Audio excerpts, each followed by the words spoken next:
নমস্কার, পূজাস ক্রিয়েশনস চ্যানেলে তোমাদের সকলকে স্বাগত জানাই। আজকে একটা কাচের শিশি দিয়ে খুব সহজ পদ্ধতিতে একটা ফুলদানি বানাবো। তার জন্য একটা কাচের শিশি নিয়েছি ছোট, মাস্কিং টেপ নিয়েছি, একটু স্পঞ্জ নিয়েছি আর দুরকম কালারের ফেব্রিক রং নিয়েছি।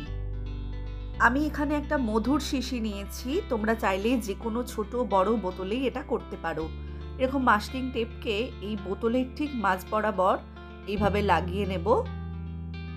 আমি এখানে সাদা ও লাল রঙের ফেব্রিক ব্যবহার করছি, তোমরা চাইলে তোমাদের ইচ্ছে মতো যে কোনো রং ব্যবহার করতে পারবে। একটি পাত্রে আমি অল্প সাদা রং ঢেলে নিলাম, তারপর স্পঞ্জের সাহায্যে এর উপরের দিকটা এভাবে লাগিয়ে নিলাম। এবার ওই একই পদ্ধতিতে নিচের দিকে স্পঞ্জের সাহায্যে লাল রঙের ফেব্রিক ব্যবহার করব, কিন্তু তার আগে এই মাস্কিং টেপটাকে তুলে নেব।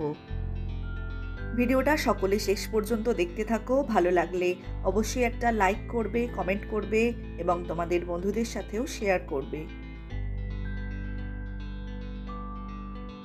লাল রংটা ব্যবহার করার পর ভালো করে শুকিয়ে নিতে হবে। শুকিয়ে নেওয়ার পর একটি পাত্রে আমি অল্প লাল এবং অল্প সাদা রং নিয়ে নিয়েছি। এরপর এই বোতলের ওপর আমি ফুলের আকৃতি দেব। তার জন্য দেখো, এভাবে অল্প লাল এবং অল্প সাদা রং নিয়ে দুটোকে মিক্স করে এইভাবে হাতের আঙুলের সাহায্যে পাপড়ির আকার দিয়ে নিচ্ছি।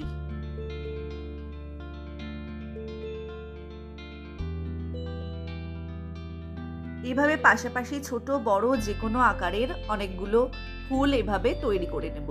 দেখো, খুব সহজ পদ্ধতিতে এটা কোনো তুলির ব্যবহার ছাড়াই হাতের আঙুল দিয়ে তৈরি করা যায়, তাই তোমরাও বাড়িতে এটা চেষ্টা করো, খুব সহজেই কিন্তু বানাতে পারবে। দেখো, এই সাদা ও লাল রঙের মাঝখানটাতে আমি অনেকগুলো ফুল বানিয়ে নিয়েছি।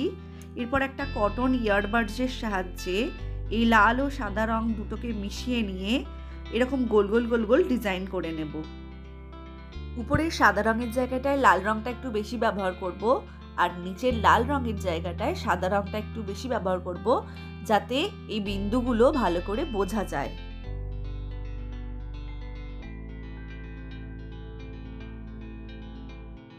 এরপর একটা সরু তুলি এবং সবুজ রঙের ফেব্রিক নিয়ে নিয়েছি একটু ডালপালা আঁকার জন্য।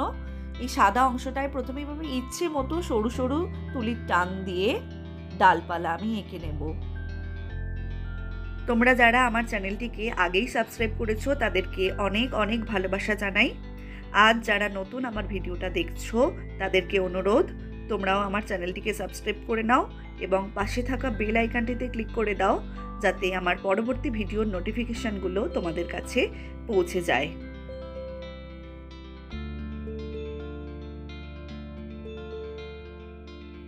এর নিচের দিকটাও একটু মোটা মোটা করে ডালপালাগুলো বানিয়ে নেব। আরও বেশ কিছু ভিডিও আমার চ্যানেলে দেওয়া রয়েছে, তোমরা সেই ভিডিওগুলো অবশ্যই দেখতে পারো, বন্ধুদের সঙ্গে শেয়ার করতে পারো।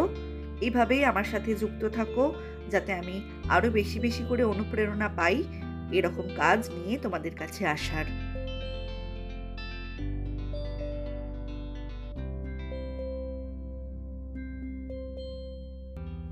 একটা তুলির সাহায্যে খুব অল্প পরিমাণ অরেঞ্জ রং নিয়ে এই ফুলগুলোর মাঝখানে তুলিটাকে এইভাবে সোজা করে ধরে অল্প অল্প এই অরেঞ্জ কালারের টাচ দিয়ে নেব।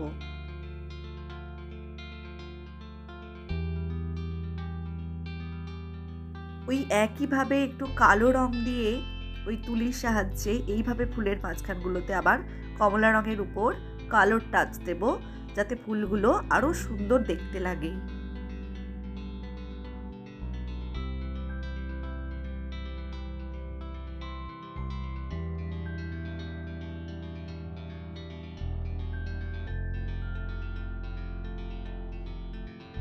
একটা সরু কাঠির সাহায্যে এই কালো ফেব্রিক রং দিয়ে ডালপালাগুলোর মাথার দিকগুলো এইভাবে কালো কালো ছোট ছোট দাগ দিয়ে নেব। আমার এখানে একটা পায়রার পালক ছিল, সেটাকেই আমি এই কাজে লাগিয়ে দিয়েছি।